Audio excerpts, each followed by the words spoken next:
Oh my God.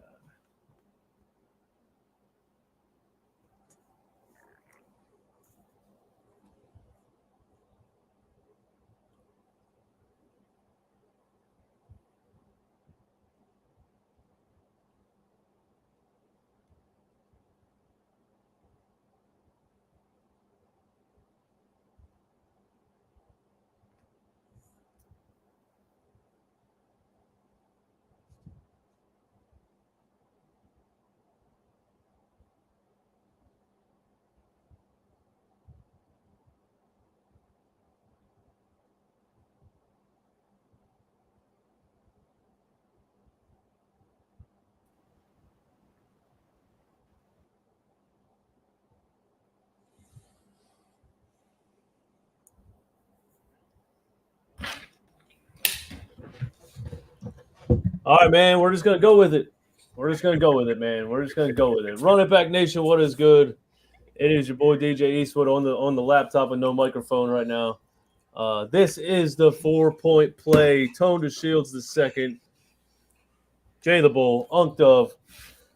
What's going on, man? What's going on? What's up, y'all? I'm having technical difficulties. The rig updated the Windows 11 and it ruined everything for the time being. So I can't hear myself talking right now. It's kind of weird, but we're still here. And this episode of Run It Back Philly is still brought to you by Manscaped.com. Go to Manscaped.com, get 20% off and free shipping with the promo code NOINTRO Lawnmower 4.0. You need that. You need that. Yeah, man. What's going on, guys? How's everything going?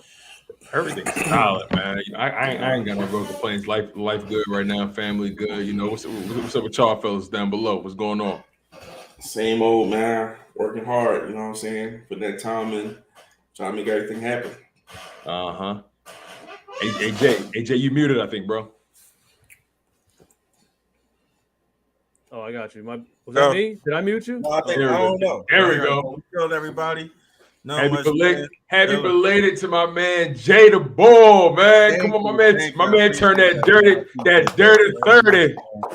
That dirty 30. Big 3-0.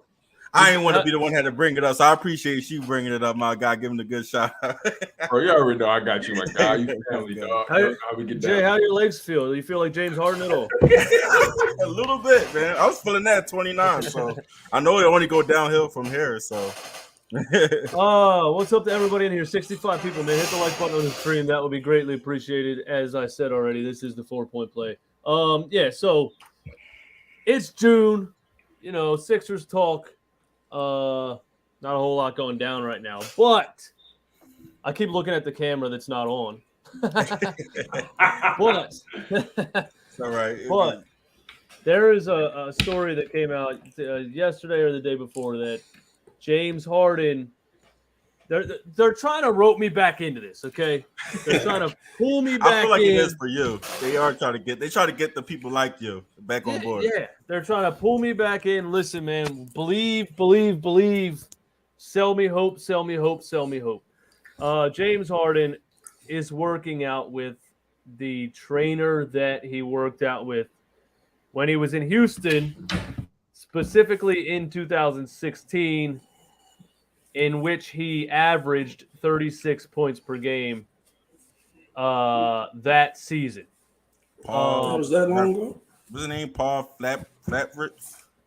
Something like that. Yes. Yeah, the guy holding the baby in the photo. Wait, so it's so funny because in the midst of us going live, right? Somebody gonna put in the live chat.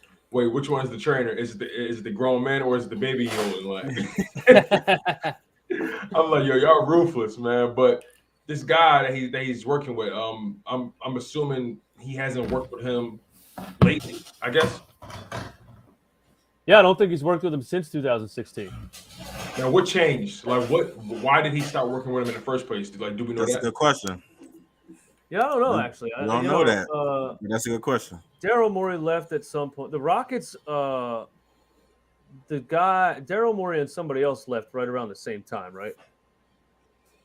Did Daryl Morey leave in 2016? That sounds about right. No, Daryl Morey left the year. I thought Daryl Morey was still there when Harden was left.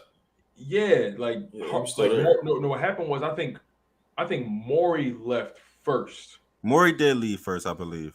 And then they brought in that see Morey left, I think, over the off season, I think. And then he came and then James left in the middle of that season. Like the beginning. It was when it was when they hired that black head coach. It was when they had John Wall and all those guys. Oh yeah, the bull from Dallas. Right. Harden came in a little looking like a Teletubby. You know what I mean? He did. Or it was a fat suit. Right. Yo, I'm not gonna lie, man. I never seen somebody cut weight like that. My man like a prize fighter right now. Crazy. Or he just ate right before he came out, so he was super bloated. Maybe I don't know. Yeah, the Philly cheesesteak. He does seem to be able to shed weight very fast. I need whatever he on for real. But yeah, I don't. Do you guys think it's possible for him to be back to that level? Because personally, I just think, personally, I think that's just not even possible at all. Some people try to tell me that it is, that 32 isn't too old, and maybe you're right. But for me, I just need him to get back to what he was doing in Brooklyn, which he was on the list for MVP voting.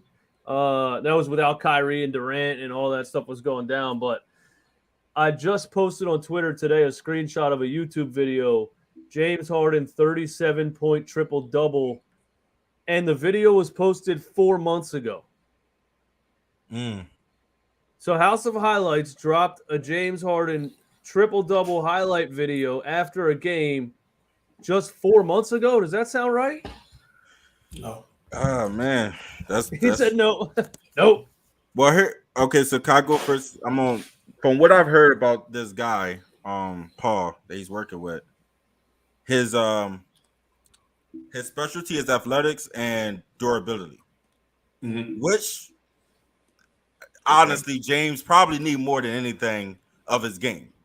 Being able to be more durable during the game, last longer, than get his athleticism back up.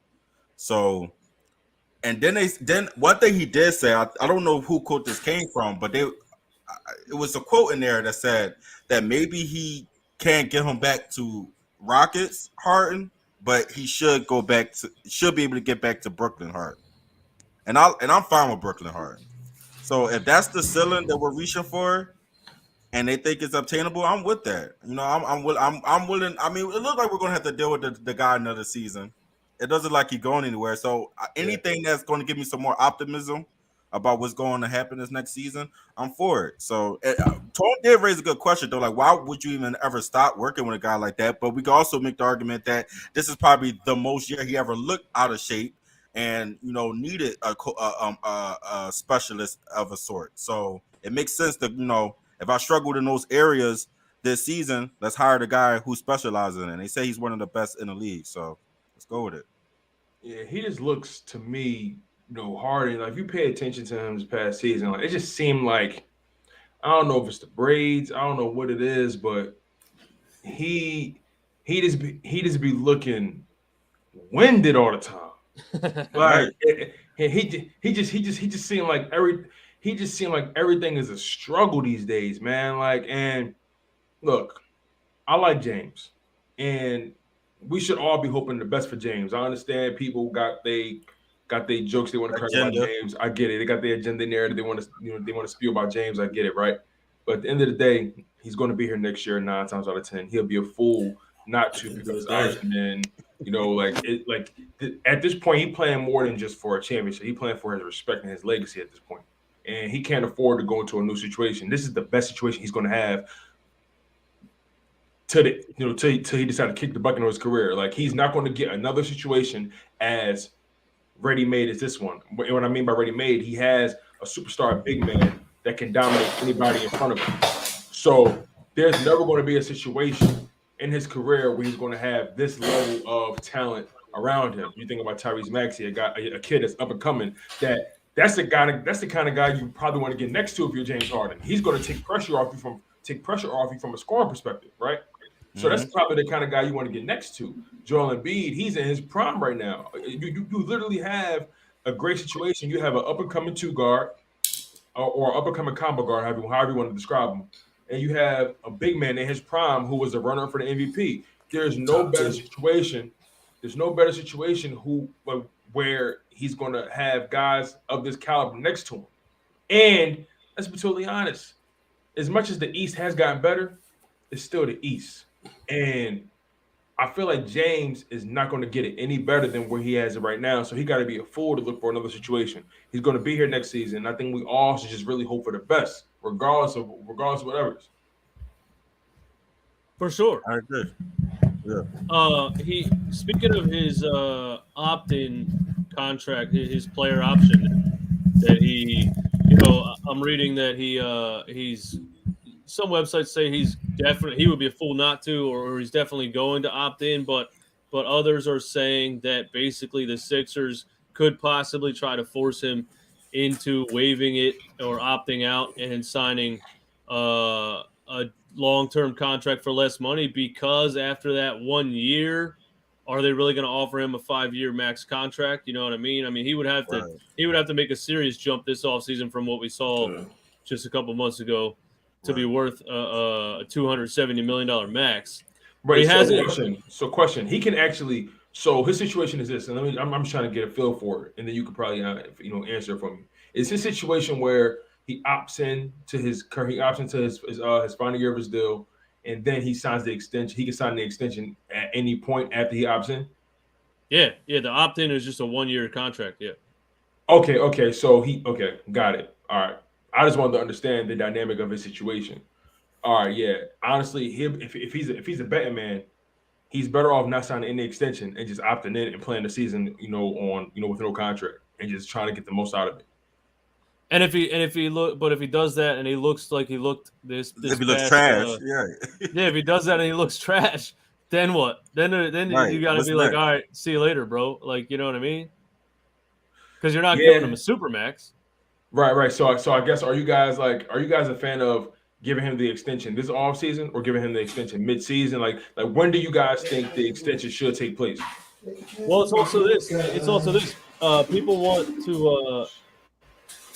him to opt out and sign for lesser money over like a 3 or 4 year contract, because if he does opt into that $47 million, the Sixers are capped out unless they trade Tobias Harris. Which they should be doing, to be honest. Microwave time. So if he opts into that $47 million, it caps us out. You know what I'm saying? Unless we trade other big contracts that are on the squad. Tobias got to go. I'm sorry. I mean no harm, but like, I ain't gonna lie. I've been over Tobias for the past couple of years. Like, I need him to bounce. Like, he ain't got the mentality. Like, he ain't got the mentality we need in the city. I'm sorry. No, he doesn't. I mean, you have three max contract players, and only 2 of them showed up. So a lot has to happen. But just think about what the Sixers could do with that money. Like, if James doesn't opt in, and Tobias also goes, we can rework our bench. You know what I'm saying? We can really get things moving. Like, we can look like a completely different type of squad here. Well, not a different squad, but just the squad with some. You know what I'm saying? The things that we needed, the things we were missing. Like, I just feel like, and I mean, we got the guy that could do it. Like, and Murray, we trust, right? I know we kind of got away from that because how like our season kind of ended, but we trusted this man to get us in shape, right? Let's trust that he'll do that, man. Like, I'm thinking around after the draft, he's going to really start making some moves. So maybe even before the draft, like, I've never been more reliant on a draft pick ever as a Sixers fan. Like, I need this guy. No, I'm just saying he might start making his moves. I'm with you. I'm with you. I'm with you. But I'm just saying, as an aside, right? Me personally, I've never been more reliant or more hopeful for a draft pick. Like, please, like, because remember Brooklyn, Brooklyn deferred to next year. Yeah. So we get our first round pick this year. Right. So I'm praying whoever we pick, they had that. Looking at, by the way, let's talk about that. They had that Tyrese Maxey level impact. You know what I'm saying? Who you guys looking at, by the way? If you are looking at anybody, as far as draft picks, yeah, I ain't gonna lie, man. He might not fall, but I like that kid Jalen Ivey out of Purdue. Like, I love that kid, man. Wendell Moore Jr. is his name, out of Duke, also. 6'5" wing, 3-point shooter, 3-and-D kind of guy. But I think the first question is, should they draft somebody or should they package the pick in a trade? Because if go ahead. Yeah, if I feel like that's where we're going with this. I don't think I was going to say before I posed that question that we're probably going to just look for it because we're kind of in win now mode. Another article just dropped that I really agree with was that the window on Joel Embiid is closing. We can't wait for a rookie to come into his fruition. You know what I'm saying? Even though I agree with you too, Tony. We haven't had a pick. We had a pick not too long ago, but it didn't pan out. So to get a pick to actually pan out, you know what I'm saying? That'll be awesome. But, you know what I'm saying? I'm looking forward to getting the best out of Joel Embiid right now. You feel me? I'm just thirsty, y'all. I'm sorry. I'm just. That's okay. I need something to shake. I need something to shake. You dig what I'm saying? No, I feel we all do, man. Seriously. But if they pick a player, go ahead, Dove. I was gonna say I'm not too fond of this year's draft, so I'm not even gonna lie. I don't know who we could get. I know what we need. I don't know who we could get out of this draft that's suitable for us. So I'm gonna take y'all word on this one. Yeah, I think you're in win now mode. You're right, and you're trying to capitalize on Joel Embiid being in a superstar level right now. And there's two things here to drafting a player at 23. Is that player going to have an impact year 1 or year 2 or year 3 in the NBA? Like, there's very few players that have an impact right away that aren't number 1, number 2 overall pick. And number 2, would Doc Rivers even play the kid? I think that should be number 1, to be honest. Like, what do you even play? What's the point? Yeah, he doesn't play anybody under the age of 30. Right. The kid, or he has to be playing out of his mind like Tyrese Maxey, like just so much in his face that is undeniably you have to play him, basically. What about the people we already got? Anybody that we already got you think should get a fair chance next year? Say that one more time, Dove. Anybody that we already have, do you think anybody that we have on the team already presently should get like a fair shot next year? Nobody old like the kid Bassey, he need to get some time for real. Like I don't understand. Just you're right, Tone. Just to even see what he could do, because even if he's like not what we think, at least we could get it out the way. Like just put him in early in the season, see what he could do. That's what I'm saying. I feel like Doc Rivers really missed an opportunity to find out what he had in his young players last year. Like, when Ben Simmons wasn't playing. And you obviously wasn't going to make a move into the trade deadline. You should have had those young guys out there getting crazy minutes. And then in reality, you probably could have, because look, at the end of the day, in the NBA, no one really cares about their seeding. They just want to get in. As long as you're not a 7th, 8th seed or 9th or 10th seed, you're good. But now with the play-in, you don't want to be there. Right. Right. As long as you're a 6th seed and above, all right, cool. Like maneuvering that. Remember, before the trade, we were the second team in the East, and then we ended up coming into the playoffs. Being a 4th. But my point is, this team was, up and running, prior to the trade. And, we gave up a lot, but at the same time, you didn't find out what you had. So to make giving up a lot, to make yourself feel comfortable giving up a lot. You know what I'm saying? Like, if you would have had Charles Bassey playing at the beginning of the year, which I don't understand how you don't get those guys minutes that first month or 2 in the season. Like, that is the perfect time because it's easy for you to bounce back if you guys go on a little slump. Like, it's not hard to bounce back in the NBA season, but Doc Rivers just act like, I got to get all my veterans reps. No, actually, you should be giving those guys rest. Yeah, and let those guys, playing a long game. You know what I'm saying? But I need to find out how good Charles Bassey is, because if Charles Bassey really can come off the bench and be that rotational guy and give you that athletic presence, being able to, do those high pick and rolls, you got to run in transition, get boards. That would be amazing. They could take so much pressure off Embiid. It's weird too. What happened? Who number? Somebody got get Doc's contact information immediately because he needs to hear the show. Where the guy that donated the $200 at me. What's weird too is that he's really like the only coach like that. When you really think about it, all them old guys, man, their asses be on the bench, bro. Who's that guy? Haslam? He took on a captain role because his ass wasn't going to get any minutes. That's the same thing we should have did with the with fucking Andre. We got low risk, low reward playing 30 minutes. Exactly. Low risk. That's what I'm saying. He should have took on a captain role. He should have came in and playing cold every game. That's just ready to do this. And also, you saw what happened when you play a 36-year-old player that many minutes for an entire season. Danny Green, bang, torn MCL, torn ACL. Like, you know what I mean? If you're going to play people that many minutes, that many games, maybe it should be the 21-year-olds. You know, maybe it shouldn't be the 36-year-old veteran that's out there 40 minutes a game, 82 straight games. You know what I mean? That could be a reason that Danny Green ended up injuring himself in that playoff game. But yeah, Doc wasted this whole second half of the season because there's not even really an argument for it either. And he was just on another podcast defending himself, talking about what we did in Orlando was amazing. And in Boston, if Kevin Garnett didn't get injured, we may have won a whole bunch of championships. Like he talks himself up so much, it blows my mind. But the end of the second half of the season, there was no reason to play Paul Millsap and DeAndre Jordan because you weren't prepping those guys for the playoffs. Did he think they were going to play in the playoffs? No.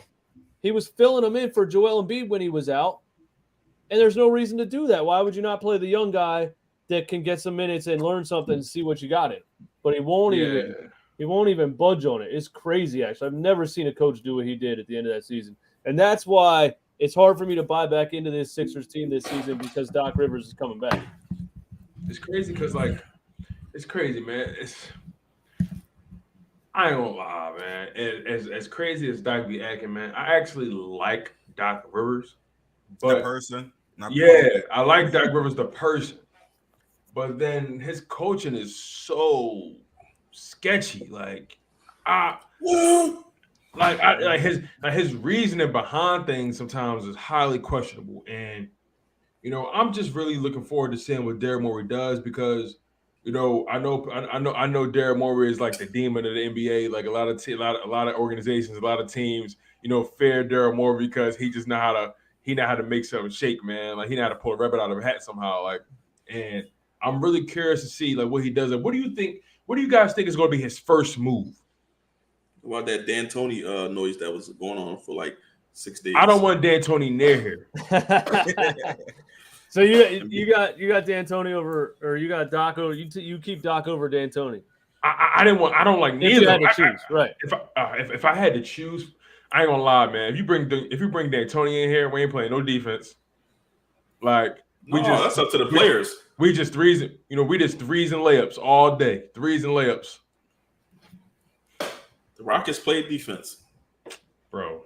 Do you think that was the system? You think that's D'Antoni's system, or was that D'Antoni trying to build the right system around James Harden in Houston? You know what I mean? It's a little bit of both. That's a good question. I mean, I say it's a little bit of both because he kind of had the same system in New York.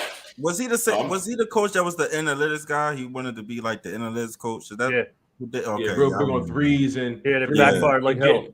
Right. Right. Didn't he coin the 7 second offense or something like that? Something like that. But I remember one time you score in the first 7 seconds of the shot clock. That sounds exhausting. that's run and gun. No, seriously, that's how he played. That's how he had Houston playing. Houston was getting up so many threes in a game. It was ridiculous. Yeah, I remember. I remember this. The season, they shot more. They led the league in 3-point attempts that season, and then in the playoffs, in a pivotal game 6, maybe game 7, nothing was dropping. I know they missed an NBA record 27 straight threes. I remember that. I watched that game. I remember exactly where I was. Wow. I was at what's the spot down Copa's? Copa is it Copa? Yeah. I was at Copa Banana, something like that. Copa something. Copa Cabana. Cocabana, yeah. I was down there. I was watching the game. Me and my lady, like, I'm watching the game. I say, yo, babe, let's go and get a good cheeseburger. You know what I'm saying? Let's go to the little bar, relax. I'm watching the game. I'm like, yo, what's up? Like, I'm like, what's going on? I never seen it. Like they playing like they 8 years old playing 2K. Like I didn't get it. Like it was crazy. I mean, that's why you can't live and die by the 3. I mean, you can, but you gotta die by it sometimes. That's why it's called live or die, because some days that's why it's a hard thing to build around, man. Nobody's ever shot the 3 that good. They was dead. Yeah, you can't. You got to have Steph Curry and Klay Thompson to live and die by the 3. Like ever since, and even sometimes they have bad games. Yeah, to be honest. Ever since they went on that run, though, that's exactly what was happening. The NBA was trying to emulate that, except you don't have Steph Curry and Klay Thompson. Exactly. Right. You just don't.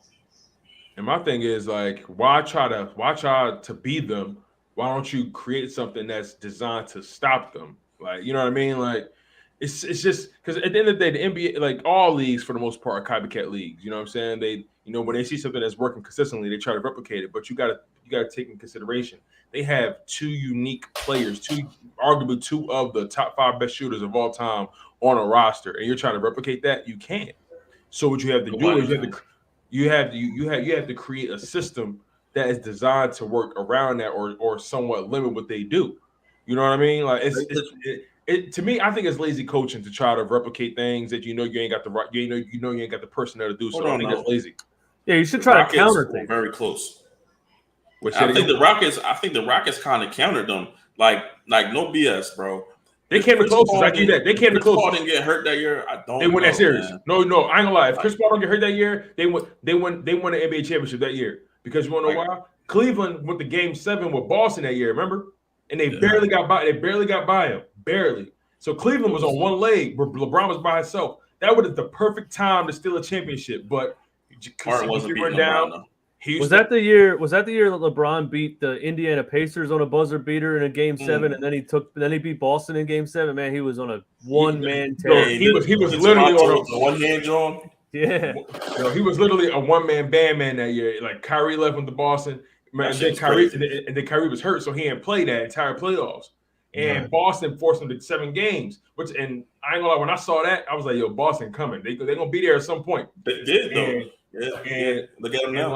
And exactly. And it's just like, I'm sorry. I really believe that Houston Rockets team, could have beat that Cleveland team if they got past the Warriors. I really believe that because they could have beat. They could have. Yeah, they could have. Let's bring D'Antoni in. That's what I'm hearing. I like D'Antoni over Doc. You do? It's just me. Yeah, I do. I like D'Antoni over Doc, but I like D'Antoni over Doc, but I don't want either of them. Yeah, it's like Dan. If you do Doc has no offense. I just want somebody younger, and like we're giving away assistant coaches every other year. Monty Williams in Phoenix, and now I never know how to say his name, but in Boston, both of those guys were Brett Brown assistant coaches. Shit, we got Dave Yeager on the bench. Well, he's right. He got health issues though. Yeager been a head coach before. He used to coach the Memphis Grizzlies. And then he used to coach the Kings, and then he reverted back to an assistant because not everybody. He was on that analytics shit too, though. Yeah, not too many guys get too many cracks at it. He was heavy on it. Yo, you can't make it because he's a developer of talent. You can't make this up though. This is true. The one game that Doc Rivers got, he had COVID. He was out for 5 days. He missed 2 games. Those 2 games, Dan Burke was in charge. We won both of those games. And Isaiah Joe had 18 points in the first game on a Monday night and 11 points in the second game on a Wednesday night. And as soon as Doc Rivers came back, you never saw him again. Yo, you're right. And we got that coach from the Pacers. He was the Pacers assistant. Man, listen, when you have a team like ours, I think we a type of team like that benefits off coaching, and that's what I keep saying about Doc. Like, I think Doc is a guy who just does good on like a team with like superstars, solid stars, old veteran players.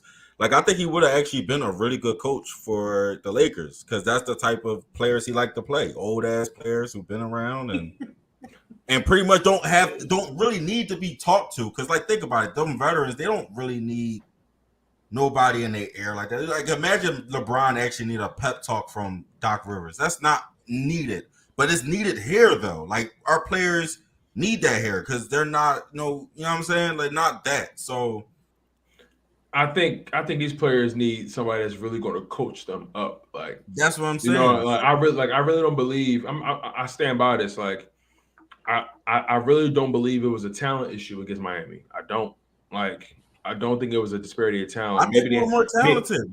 Maybe they had pieces that fit better, but I don't think it was a talent issue at all, man. Like I really felt like it was a hustle and grit issue. Absolutely. And it was a coaching issue, if I'm being completely honest. Like how you lose 2 games straight, your best player come back, y'all won 2 straight. You should have put your foot on their necks at that point.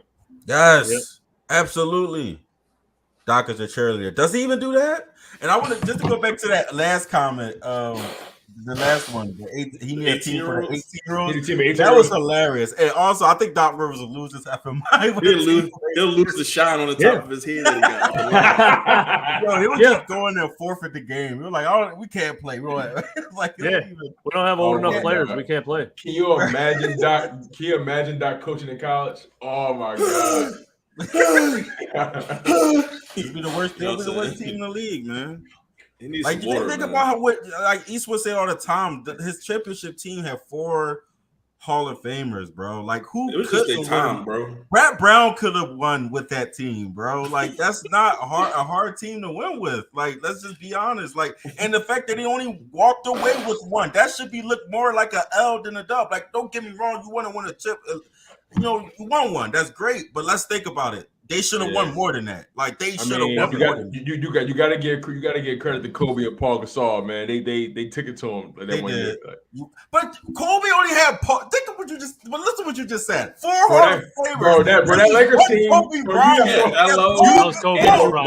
Bro, Lamar Odom was in his prime, bro. Lamar Odom was balling. You're right. I forgot about Lamar. What's my man named Ron Artest? My man was throwing balls. You're right. You're right. They had Big Bynum. Derek Fisher was back on that team. Good that season. Yeah, that was his best season. That Lakers team had a little squad. Yeah, Andrew Bynum dunked on Shaq and retired. That was it. He's like, I'm done. I'm done. I dunked on Shaq. The funniest little back and forth ever. It was funny, man. That was funny, man. Andrew Bynum is like the ultimate finesser. Like Andrew Bynum was crazy. He was slaying coaches' wives and shit. He was my man was a bandit. Yo, that's wild. I seen him before the bowling alley up near Salt. Who? Oh yeah.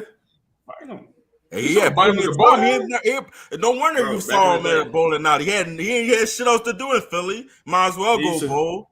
I remember Stephen A. Smith always saying how he used to drive little cars. Like, you 7 feet, bro. Why are you in a Ferrari? Like, bro, I can't even fit in a Ferrari. Yo, how much they gave him again? Like, what was that contract? He ain't played like a single minute. He ain't played a single minute for Philly. You're the only dude I never suit up. Like, not once. Can't remember the different hairstyle. I was just about to say they came with a dumbass haircut every other week because he didn't have nothing else to spend his money on. Bro. What did he do again? He tore his ACL before he ever played a game, or what? I don't know what it was. ACL, I don't remember, man. I don't remember, man. He was rehabbing an ACL tear, and I just don't think he ever got back on the court. But I think he never played again after that. I don't think, right? I just know Harden has to work out just off the shrimp that every time the Sixers seem to have traded for a big name, it has never worked out. I mean, you go back to Chris Webber. Remember that debacle when we thought we actually had something? See, Webb was done. Like not. He was done. That's what I'm saying. But then it's not supposed to be excited about it, about getting him. We were still happy we got him. We was naive. We was little. You know what I'm saying? It was C Webb, man. Like C Webb was great in his time. But it was like when we got him, he didn't have no knees. We always get players and they ain't got no knees. This is actual facts. He re-injured his ACL in a bowling alley. Yo, it was that day you saw him.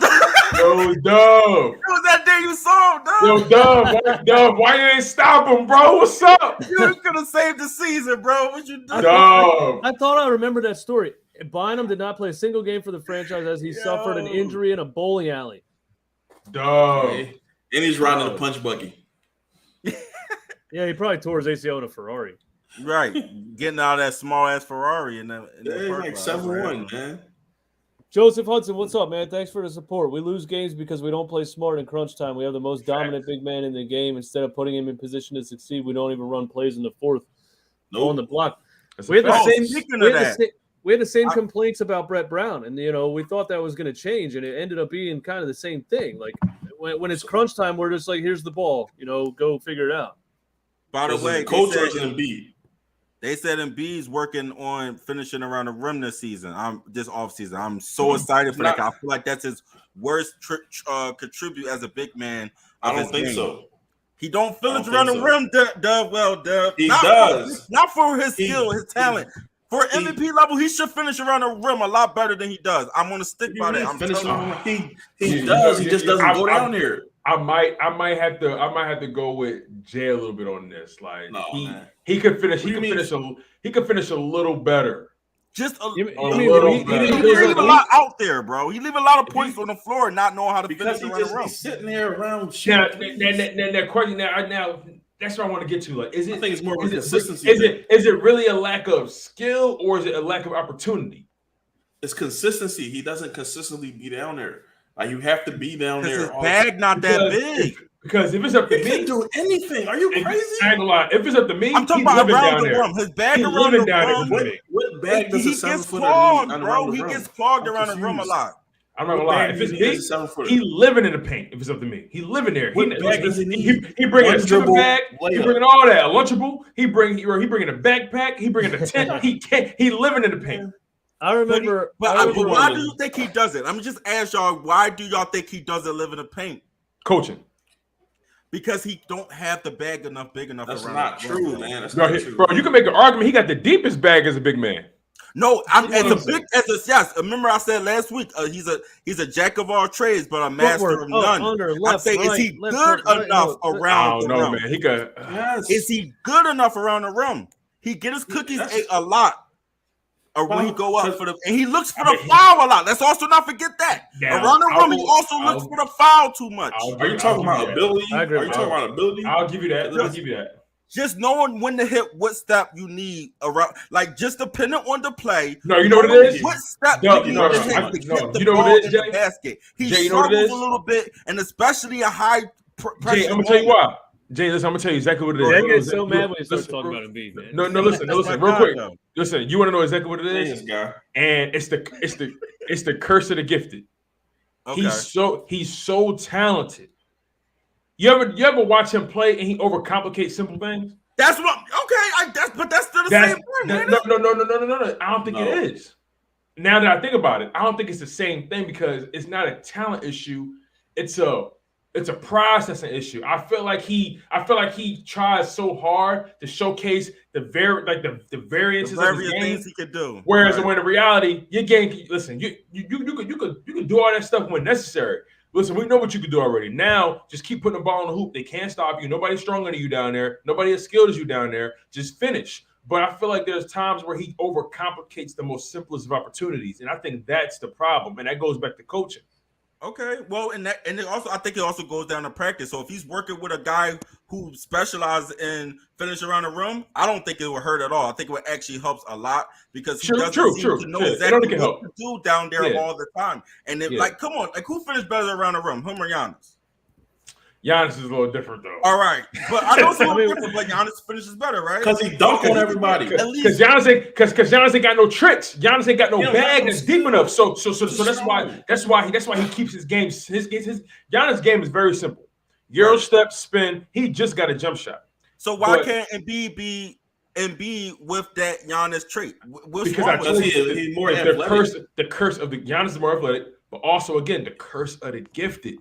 He's so talented because he can't shoot. Yeah, that too. I also think Giannis gets away with playing very physical, whereas if Embiid tried to do the same thing, he's getting offensive foul calls every time. I do agree with that. I don't see Giannis getting that many offensive fouls called on him. Like it seems like murder. He lowers his shoulder every play, man. Every play. And he walks all the time too. He walk his ass off all the time. This person says Embiid inside. Embiid. Oh, he already put it down. No one can see Embiid inside. He hasn't had nobody to feed Embiid, or nobody to feed Embiid until Harden got there. But the thing is, though, I'm looking forward to this season with those two because I feel like their chemistry didn't never really hit the stride. Because when you go back to when Harden was working with Capella, those two guys were in sync. When you talk about two different players, bro. No, you want to know why? Because Capella bag is not as deep as Joel. Like when you that talented, like you get to stick to one or two things. I get what you're saying. Capella's job is very simple. Capella's job is very simple. High pick and roll, right? Catch the oop, get the offensive board, putbacks. His job is very simple. A guy like Joel Embiid is more on his plate, so you're gonna give him the ball on the block. Tell him to go to work. Player. You know what I'm saying? Like, and so I just noticed like a couple of times they were missed opportunities. I agree with you. I agree. There's a little bit of a disconnect between when the ball is going to get lobbed or when the pass was supposed to come, and I just think that's something that comes together more with working with somebody longer. That's all I'm just saying. Like they'll be able to hook up more for more fast baskets this next season, I believe, because they will be working together longer. You know what I'm saying? So I see what you're saying. Do you think this upcoming season Tyrese Maxey can be that number 3, that solidified number 3? Because we saw flashes of it. And then you saw him kind of regress a little bit in the playoffs when the heat got turned up. He looked more like no pun intended. Yeah, when the heat got turned up, yeah. He just looked more passive and a little less aggressive when the pressure was on. And I just think that's being a young guy type of thing. I think. Go ahead. Harden should have led by example. I'm glad you said that, though, because you know what I think it was. I feel like there's a moment as you get deeper into the playoffs, you start to look to your veterans to show leadership, and your chin ain't funny. Like there's a moment where, especially as a young guy, the deeper you get into the playoffs, the more you start to look to your guys that can get their own shots, the guys that's your veterans, the guys that are your superstars. You start to look to those guys more to make things happen. And I feel like what happened in that second round was you saw Tyrese Maxey looking for his stars, looking for his leaders to be them. Instead of Tyrese Maxey saying, you know what, look, y'all ain't gonna do it, I'm gonna do it. You know what I'm saying? I feel like Tyrese Maxey became, like you said, passive. I feel like he started to really follow the leader instead of trying to create his own lane and be the leader. Because let's be honest, Maxey had opportunities to score. He just kept looking, dribbling and looking around. And I'm like, bro, just go. Nobody on their defense can really stay with you, from point A to point B. They said Tyrese Maxey led the playoffs in fast break scoring. Like, he can get to the basket at will. Now, eventually, he's going to earn the respect of the ref and get more to whistle. But I just feel like he became passive. He was looking to his stars, and his stars didn't come through. He finished around the basket amazingly, by the way. Just my bad. Yo, I ain't gonna lie. That kid can finish around a fucking two young players that I love their layup packages, Maxey and John Morant. I love their layup packages, bro. It might be 1 and 2. I don't know who, as far as young guys. The young guards, him and Maxey, Darius Garland got a nice bag too.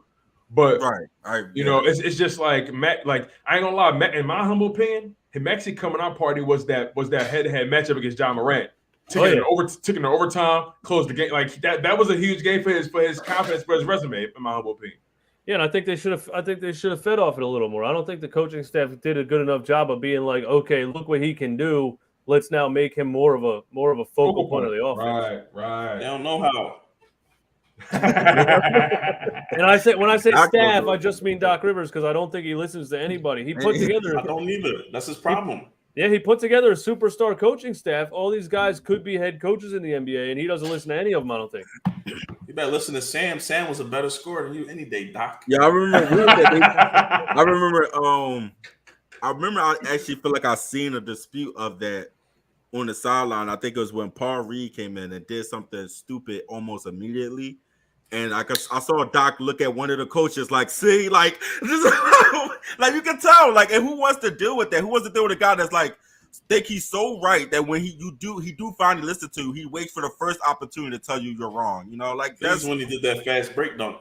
Yeah, it was something like that. I felt bad. I felt bad for Reed. I felt bad for Paul. I felt bad. I like Paul Reed, though, man. The thing is, you gotta let these guys do something stupid so they can get their shit together. They gotta get that shit out. You know what I'm saying? Why does he care so much about the regular season? Why does he care so much about games in the end of the regular season. Like, just let these dudes play. Man, it's really a mind fuck, honestly. Like, it's like, Doc, you lose nothing. You have everything to gain and nothing to lose by playing your young guys.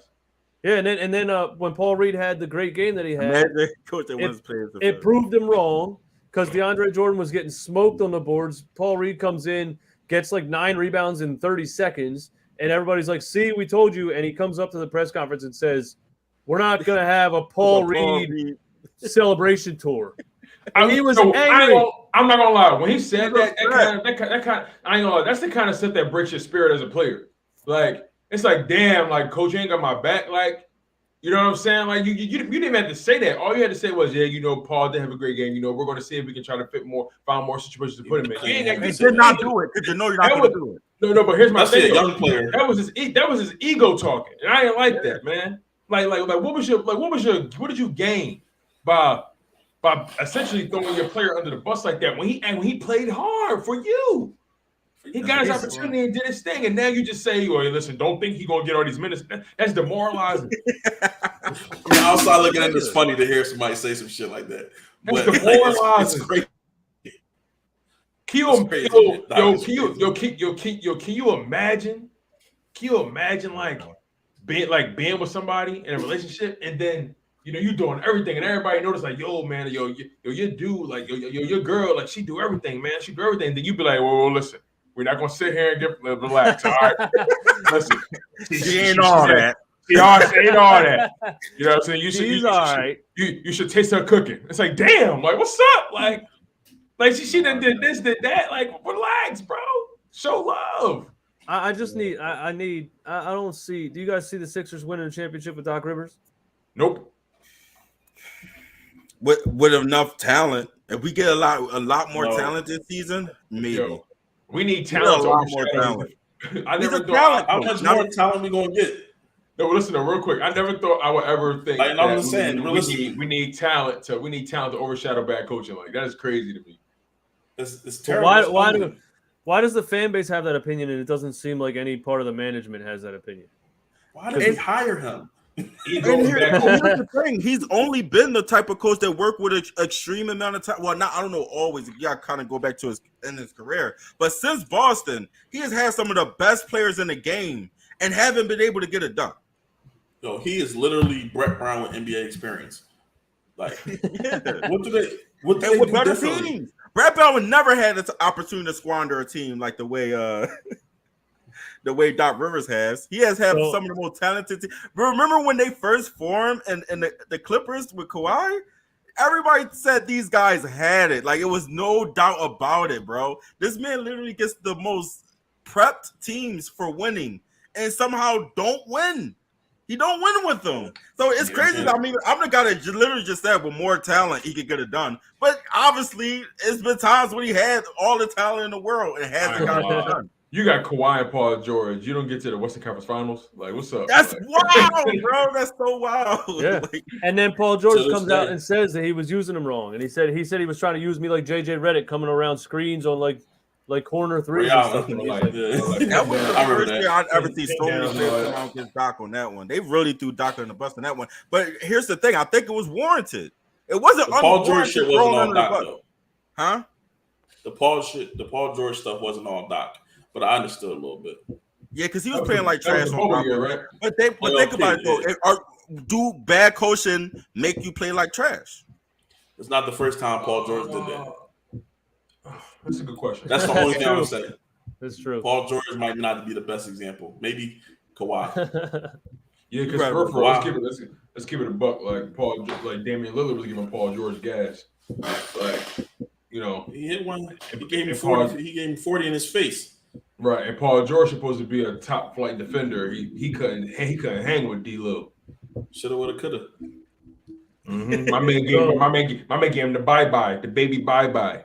So when we start this upcoming, I saw that live too. Like, that shit was crazy. When we start this upcoming season and Doc Rivers is coaching the team, I would say he's on.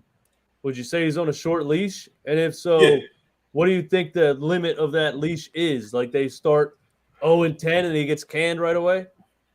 Like, Oh no, you I just can't based off see of Doc Doc Rivers Rivers. getting Yeah, I can't you see don't Doc do that Rivers to getting Doc. canned in the middle of the season. Not Doc. I can't. Yeah, I ain't gonna lie. He got to go on like a 30-game losing streak. Like, Yeah, basically. why does it Basically, take that much so. to fire Doc Rivers? Because his name, bro. Yeah, Like, strictly his name.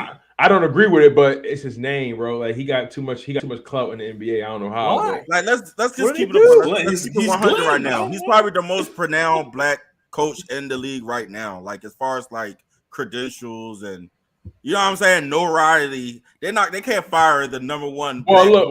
Hold on. Well, you know Like- what? like If Mike he's that Tomlin. good, yes, they can. Hold on, like Mike Tomlin of football, basketball.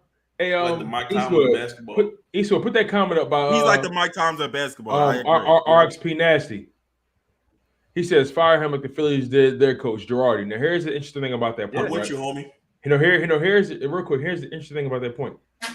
Joe Girardi is a World Series winning coach, and he still got canned. So Doc shouldn't be exempt at all. No, especially It's very similar. Very similar too. He only has one World Series ring with an overpowered Yankees team. Yeah, they beat our Phillies. This was crazy. Well, bro, we almost two Brett Brown beat get extra years. Who did they have? Derek Jeter, Gary Sheffield Jr. Like A-Rod, CC Sabathia. God. They had CC wasn't Sabathia. fair. They had That was who a else crazy they team.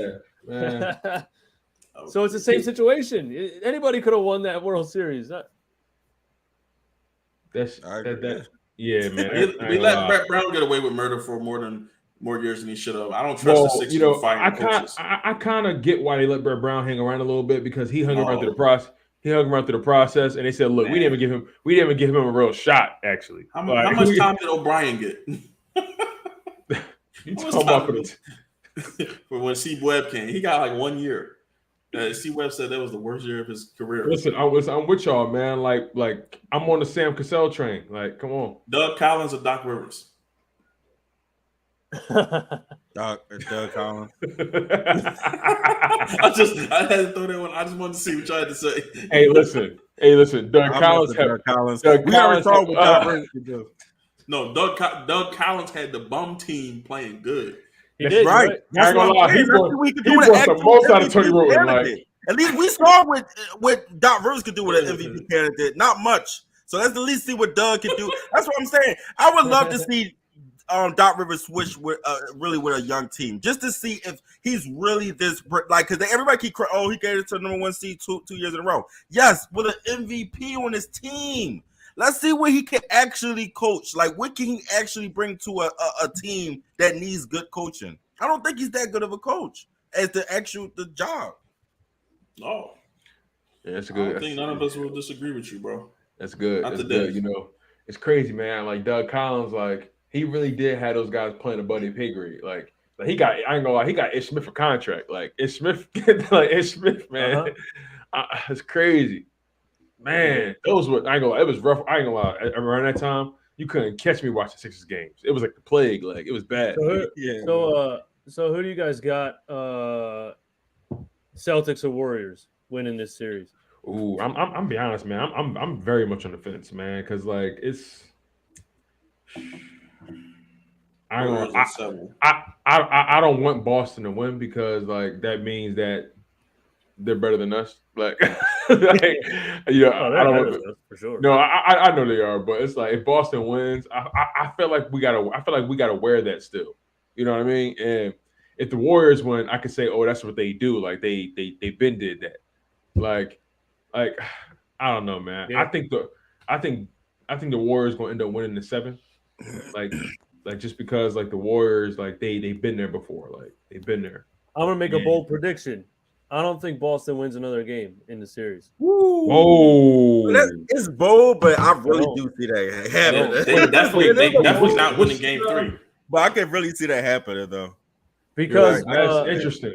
The run they went on in game 1, they shot like 70% from With three. the perfect game. Yeah, that's not gonna happen. Every time somebody has a perfect game like that, they get exposed. Right. Al Horford was 6 for 8 from 3. Al Horford was 6 for 8 from 3. Come on. Like Derek White had 20 points. Not our money. Then the next game he came back down to earth. I say this. I think the Warriors got it. I think I had them in 6, But I was not going to be mad, to be honest, to see the Celtics win.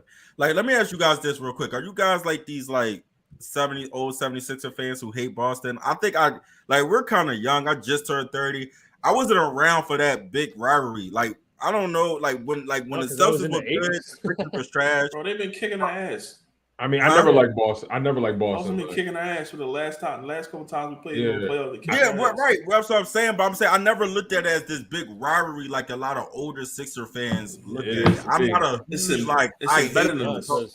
I don't like Boston because all the best teams in the league for most of the NBA history is the Lakers, the Celtics, and the Sixers. Except for the last 40 years, we've been nowhere.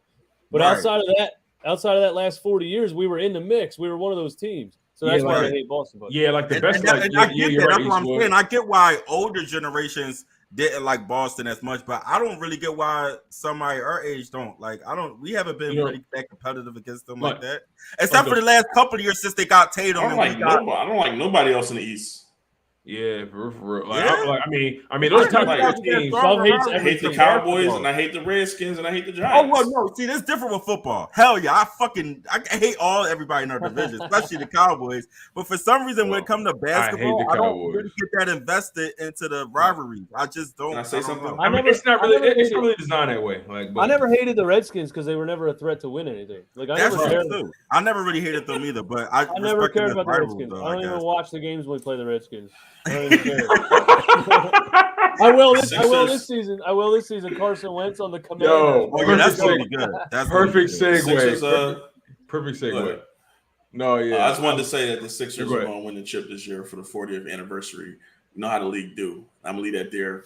Come back at me next. That's a bold tradition. A bold prediction. Write it down. The Sixers are going to win the championship for a 40th anniversary. Of no chip. Yeah. The Cavs did it. The Bucks did it. It's our turn. So what is that? That's next season? Yeah, next season, 2020. Oh, I didn't even know that. Wait, the 40th anniversary of what? Not winning since we won the last chip. Oh, okay. No, imagine this. This is how long 40 years is. Imagine if you were like 20 the last time they won, and like the next year you were still excited, and the next year, and then you're 61, and they still didn't win again. Don't do that, yo. Don't do that, bro. Because I ain't gonna lie. I'm terrified that might be an Eagle situation. Like, oh man, that's not. Like, you know what I'm saying? Like, the one thing I can say, I'm glad I got to experience that when I had my youth. I still got my knees. I still got my knees. You know what I'm saying? Right.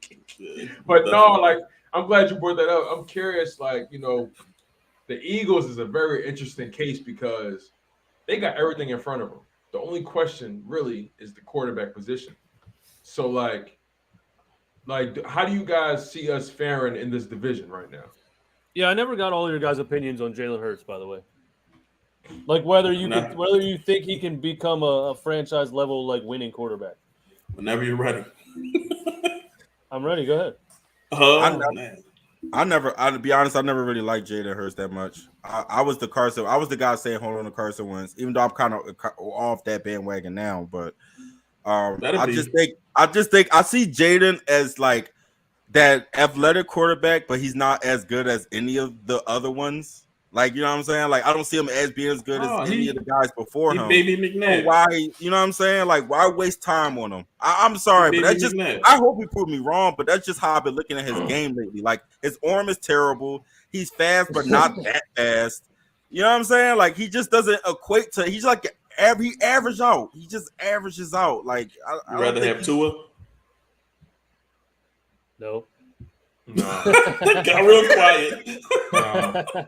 No. Listen, I want to see what Jaden do this season. I think this is my final season of seeing what he can do because we did some really good moves this offseason. So it's no excuses this year. We did go to the playoffs with Devontae Smith only getting like 50 catches. Yeah, Devontae had. Bro, we got to the playoffs with like most lucky. It doesn't matter. We got it, bro. Wait. I wouldn't call it luck. I wouldn't call it luck. People were saying we was going to win 4 games. That's what I'm saying. Like, I was going for but look at the games we won. Like, the quarterback was missing and all of those games. Like, it was circumstantial. And this is the thing is, I get what y'all saying, but NFL, everything's circumstantial. It's the NFL. It's a win-win. You're right. That's fact. It's the NFL. Everything is circumstantial. Here's what I think. Any given Sunday. Here's what I think about how that went down. I think Sirianni was getting roasted for not running the ball and for having Jalen throw the ball 40 times a game or whatever. And then he said, fine. And he switched it all up, went heavy screen, heavy option, heavy, and ran the ball 47 times a game. And we had the best offensive line in football, one of the best offensive lines in football. And we just ran over a bunch of bad teams throughout the rest of the season. It didn't really matter that much to me because I was watching how we were winning games, and I was like, okay. Like we're smacking the Redskins and whoever else and the Giants and actually we lost to the Giants, a game that we should have smacked them, but Hurts that was his worst game of the season. But his career. I didn't care that much because I knew when we get to the playoffs and he's forced to throw from the pocket, I knew what was going to happen, and that's exactly what happened.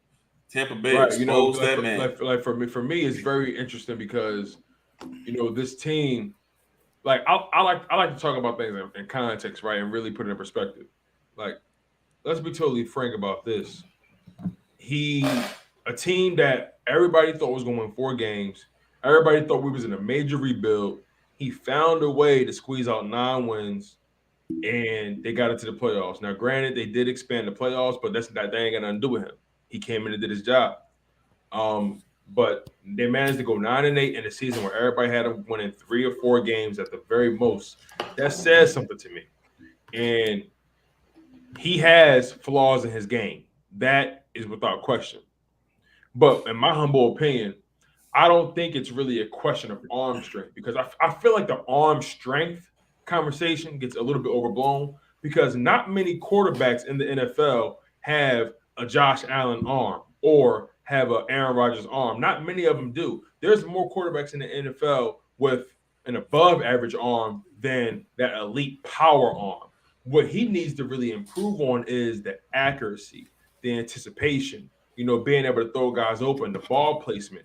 If he can improve in that area, because in my humble opinion, the way this team is loaded, if he just plays at a top 13, top 12 level with this talent, with his skill set, I think this team can really be very competitive and really upset a lot of people going down the line. Because if he shows that drastic improvement, because again, it's all about the improvement and whether the Eagles believe he improved enough to buy in. Now, I believe in him. I want him to be the guy because if he is the guy, that helps our situation in the long run. You got 2 first-round picks going into next season in the first round.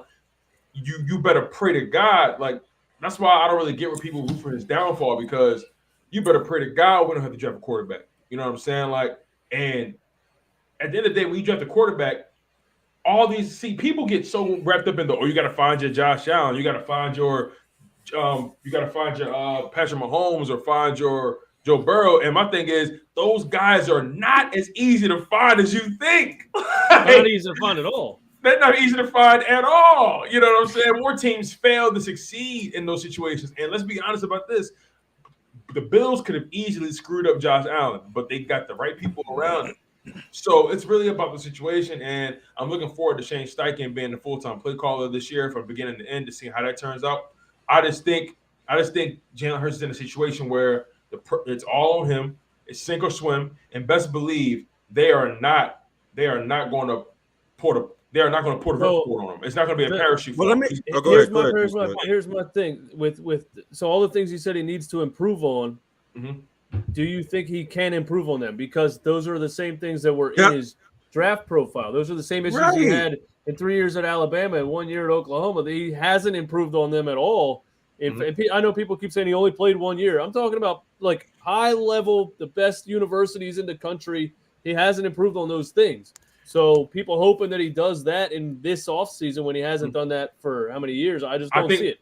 He doesn't have the accuracy. I get what you mean. My retort to that would be he hasn't gotten a consistent level. He hasn't gotten consistent coaching at any point in his career except for going into this season, right? And I think that plays a lot into a player's development. And it also goes. It also when you think about the offenses he was a part of in college, he didn't have to be. Why can't I bring up his draft profile? Why can't I bring up think he's in because a lot of times draft profiles don't be as accurate as people believe, but his has been pretty accurate so far. It's insanely accurate. It's on the money. My thing, My overall thing, that's funny. Yeah, it was. My overall thing is, we have no choice but to bet on him this year, right?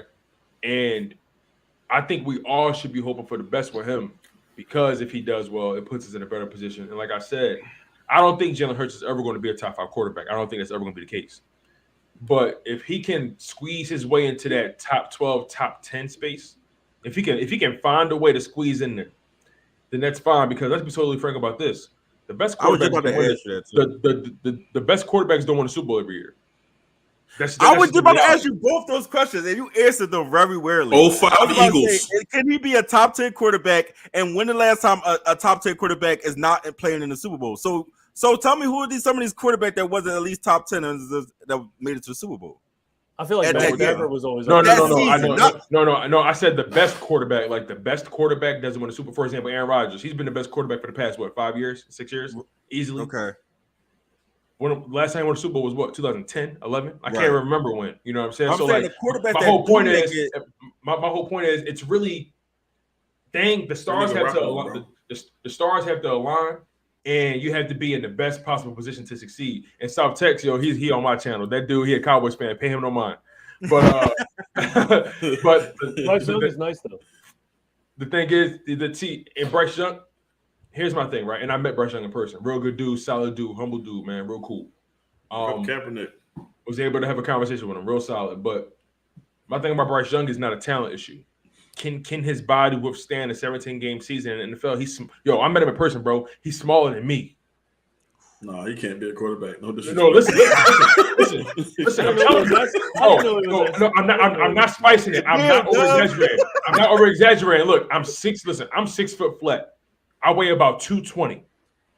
He's smaller than me.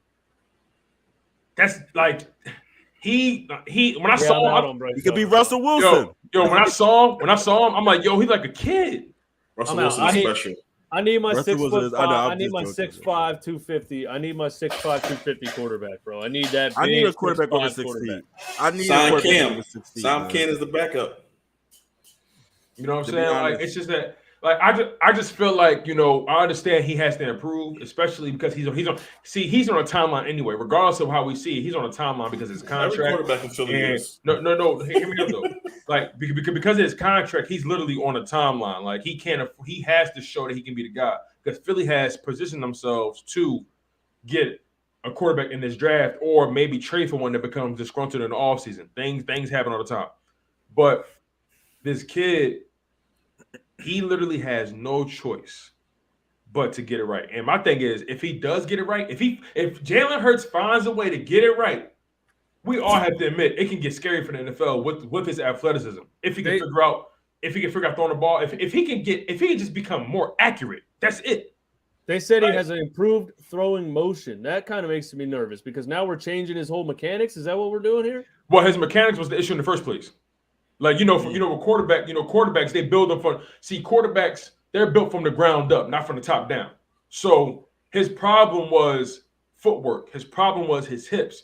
You used to see him literally loading up to throw deep balls all the time. Here's my problem with these reports saying, he looks sharp in 707s and all that kind of shit, right? Here's my problem with all that BS. You can't judge a man or gauge a man, in my humble opinion, in 707 drills when no D lineman trying to take his head off. No, you can't judge him on that, right? No, it's all clickbait. That's just beat reporters that want to get 10,000 saves and retweets on their or favorites and right. Like and that's cute. And that's cute. But my thing is you want to find out what you want to find. See on and another thing they talk about his improved. It's like Ben Simmons shooting videos. Like exactly. you want to talk about. You want to talk about his improvement in his throwing motion. You want to talk about that? Okay. Let's see how that looks when somebody trying to take his head off, because let's see if he resort back to his old habits. You know what I'm saying? It's easy to improve when nobody trying to come at you, but when things get a little hot in that kitchen, are you going to resort back to your old habits? That's Somebody answered my question about the quarterback. There you go, Jay. Yeah, he came right at me. Eli wasn't in the league. Sure. Joe wasn't in the league. But I'm saying they had great seasons. Those seasons, though, they were top. If you see what Flacco had an average season. That defense was lit. Jimmy G, bro. But this is what I'm saying though. The bar is this low. We're hoping that Jalen Hurts is Trent Dilfer. No, like I don't know. I'd rather I want to watch an elite quarterback play for a lot of years. I mean, I don't know, man. I get what you're saying. I get it. They're hard to find. They're hard to find. I totally feel you on that, Eastwood. I'm with you, but they're so hard to find. And if you could, if you could find a way to get Jalen Hurts to a level where he can if Jalen Hurts can make all the throws, maybe he's not as elite as everybody else, but if he can make all the throws that he needs you to make, if he can make the throw you need him to make when he needs to make it, and you consistently surround him with talent, you can be very formidable. I think this could be a good team. Is he better than all those quarterbacks he just put up there? Who was it again? I can't remember. Who he put up again? It was Flacco. Super Bowl year was nice. Jimmy, Flacco had Jimmy G, Trent a couple people. Trey Dilfer, is he better than those guys? Trent Dilfer was a backup. He was a backup that won the Super Bowl. That was pretty interesting. He came in for the Ravens when the game. I wasn't really talking about him, but like Eli Manning. Yeah. If his ceiling is Eli Manning, can he get Eli Manning? Can he be better than Eli Manning? It's hard to say that because he's a run first quarterback, so it's hard to compare them to. Yeah, I know it's hard. Yeah. I get that, but I'm just saying on the strip, like who would you go into battle with? Would you rather go into battle with Eli Manning or Hurts? Today, Eli Manning. Today, Eli Manning. What? We were smacking Eli Manning around. We were giving him 3 concussions a game, man. We were beating him up. They didn't even have concussion protocol back then. I don't think. He'd wake up, he'd get up, take his helmet off. We ripped his jersey one year. That was wild. We ripped his shoulder jersey. We were doing him dirty. You were allowed to blindside hit the quarterback. You were allowed to do. Man, you were allowed to do all kinds. I seen Connor Barron like damn near slapping. Hey yo, like real quick, a fun note about Joe Flacco. Like that year they won the Super Bowl. No, Joe Flacco was like he's nowhere near a team right now. But I'm trying to think that year Joe Flacco won the Super Bowl. What year was that? 2011? 2013. Was it that long ago? He got the max contract the year after. No, what year did he win the Super Bowl? I gotta find out. I thought it was sooner. Oh no, it was 2012. Okay, 2012-2013 season. Okay, so the 2012 season, right? In 2012, they went 10-6, and he only completed 59% of his passes. He was asked that year. Asked? How many touchdowns he had? 22 touchdowns, bro. Come on. How many yards? How many picks? Yeah, how many passing yards? 22 touchdowns, 10 picks, bro. He only threw for 3,800 yards. Pretty good. 10 picks. How many touchdowns? That means he didn't turn the ball over. Where was the turnovers? He was a game manager. That was it. Yeah. Because because their defense was elite that year. Oh yeah, Braden was doing a dance and everything. Yeah, he was doing that. That's what Suggs had his best year that year. Didn't he? Like now, what I will say is this though. What I will give him credit in this regard. When the playoffs started, he wasn't accurate, but he was hitting them touchdowns. I ain't gonna lie. He had 11 touchdowns in the playoffs. How many? Kobe used throwing them bombs. He was letting it rip. I ain't gonna hold you. He had 11 touchdowns in the playoffs. That's half. He had 11. Half he had in the regular season. Yo, he had 11. He had 11 touchdowns in the playoffs, and he was averaging almost 300 yards a game. Like in the playoffs, I ain't gonna lie, he got lit, he got hot, but he wasn't accurate at all. Like he was really just slinging it. All right, so if I had to make a prediction, because I think this Eagles team can be good, like the roster from top to bottom, the safety position is really the only thing that I think is still kind of a question mark. But it's shaky for sure. But offensive line, defensive line, running back rotation, like wide receivers, tight ends, and then you got Nakobe Dean. We finally got some linebackers and edge rushers and smell like 05. Yeah, so I think they can be good, but I wouldn't be shocked if they get pretty far and they still change quarterbacks, kind of like the 49ers going to the Super Bowl with Jimmy G, and there's always these trade talks every day because they're like, you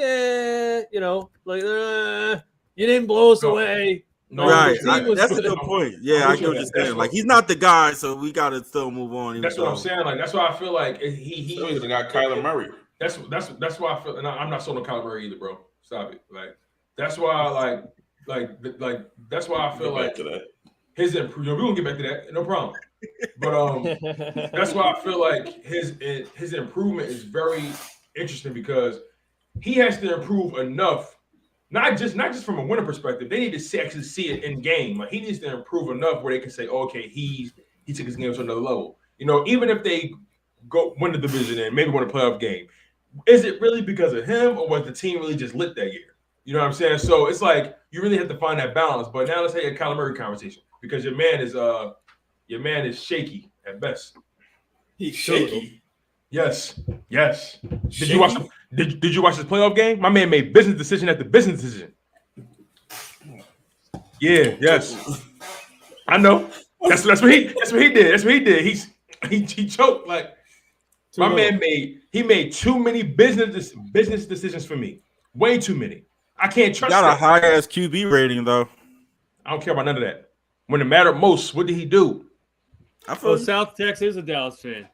Yeah, God bless South Texas. God bless. He said, "God bless." I don't know how. Those Cowboy fans. I would just tell you this: they are religiously hopeful every season. I don't know why are they going to sweep us? What makes them think they're going to sweep us? Like last year, we were terrible. We actually have a squad now. Why would you be so confident to say that? And the Cowboys win. The Cowboys are the best on paper team every season and never do anything. Never do anything. My whole life. I wouldn't even say that now. Going in, I won't even say like that we're going to definitely sweep the Cowboys. Like I'm not saying that, but you know we could. Like I'm not saying that. Are. But we. Cowboys they're not as good as they were last year. Last year was shout out to them, man. They are. I thought the Cowboys year was last year, bro. Listen, bro. I'm not sold on the Nickelodeon Player of the Year. Like I'm not sold on that. Who's the Nickelodeon Player of the Year? Was it Kyler Murray? Dak Prescott. Like Dak Prescott was the Nickelodeon quarterback of the year. Don't do Mr. Dak like that. The Nickelodeon Valuable Player of the Year. Like I'm cool. Like I'm cool. Did he even have that good of it? What did he do last season? Dak had a year. I ain't gonna lie. Dak had a year. Dak had a year. He left though when he got injured. As soon as it got to the playoffs, came back out. Listen, this guy had the ball in his hands in a playoff game with 15 seconds on the clock, no timeouts, and he ran down the middle of the field and slid. Game over. Season over. How do you do that? Guess it's something a kid would do. That's why. Only person like when a kid choice of word. Only person on the team I like was the linebacker, the rookie linebacker bowl. So Michael Parsons. Yeah, I felt bad for him. Other than that, man. Listen, you heard AJ Brown. AJ Brown went at him in a softball game. He said, "Listen, get your popcorn ready." AJ Brown is going to get busy this year. I'm telling you, AJ. That's McNabb and TO 2.0. I will say AJ Brown can fit the style of offense that they run with the quick slants and things like that. He's a perfect fit. Yeah. Hit him with the slant, open him up, and throw a bomb. He balances Devontae's game so well. Like our wide receiver room looks very complete to me. If you ask me, what's your thoughts on that? I love her. That's the thing I'm most optimistic about our wide receivers. It's been a while. I feel real good about them. What you say? Go ahead, Doug. I said it's been a while, man. Like even in 18, we had some killers, but I think we're a little bit more dynamic. Yeah, we are more dynamic this year. And let's be honest, entering that Super Bowl year, nobody thought we was going to do anything that year. We thought we was going to be competitive, bro. But nobody, and that's what I'm saying. Like, I'm trying to remember that. Like I can't remember what was this expectations. I remember. The Super Bowl year. I mean, I know it was a Super Bowl expectation, but we were looked at as good, wasn't we? It was. We were a good team. Expectations. No, it wasn't. The year before that, all we said was we knew Wentz was elite. All he needs is a number one target, and we gave him Alshon Jeffrey. Oh my God! And then we signed LeGarrette Blount and Jay Ajayi. It was like a complete team, and that was the best defense in football for like 3 straight years. The defensive line. Oh yeah, everything. The defense was on point. The reason, I don't think the expectations were Super Bowl. I think people said we can contend in the playoffs, but Super Bowl winners, I don't think nobody said that was our ceiling. I don't think nobody said that. I never say that. We were 50-piece in teams. I think we were. No, I'm talking about prior to the season. Prior to the season. Yeah. During the course of the season, not mid-season. Like once we started moving. Listen, I'm gonna be honest with you. Once we beat Carolina in that Thursday night football game, I said, oh, we could beat. I said we could do it for real. Like, cause you know, Wentz I ain't gonna was lie. getting busy. I'm gonna be honest with you. When I saw Wentz getting that little huddle, get set, and come out like the Magic Man, I was like, "Oh yeah, we're doing it. It's the year. Like it's the year." I don't know what it was. Something must have been in the water. It was magical, bro. It was our year, man. Yeah. And you know another thing. You know another. It's two nuances to that season that people don't talk about that much. It's 2 injuries that changed everything. Aaron Rodgers' shoulder injury and Ezekiel Elliott being suspended for half the season. That changed everything because Dallas wasn't as dynamic, so we was able to get up on them quick. And then Aaron Rodgers, him being hurt, that lessened the competition that we had to face going into the playoffs. So, like, think about like, you know, it's no, like really consider it. Like when it comes to win a Super Bowl, stars, you can't just be great. Stars got to align for you as well. I think that's in everywhere. I agree, but that's everywhere. Yeah, NFL and NBA, everywhere. for sure. Definitely has but I think in the NBA it's a little. I'm not gonna lie. In the NBA, if you got the best team, for the most part, 9 times out of 10, you're gonna win. Like that's really the NBA is more set up that way. Doc Rivers got one, yeah. That's really how the NBA is set up. Whereas with the NFL talent doesn't always equate to winning because it's too many moving parts. Right. About the Suns. Too many up in the air. That's why I call it any given Sunday because it could just land wrong on one night. You're right. I get what you're saying. You're right, Jada Bull. You're right. Yeah, for sure. Well, all right, guys. Listen, we've been up here for an hour and 20 minutes, man. Always dope having you guys come on, man. Listen, man, I love y'all, man. Y'all funny as hell. I love y'all, man. For real. Tone DeShields, Jay the Bull, Unc Dove. All the links are in the description. Subscribe to Smash the like button, y'all. Sports. I'm tired. Subscribe to the Big Steppa Podcast. The links are in the description. Get your Manscaped 20% off of free shipping. Manscaped.com. Promo code no intro. Until next time, my people. 4-point play. We out.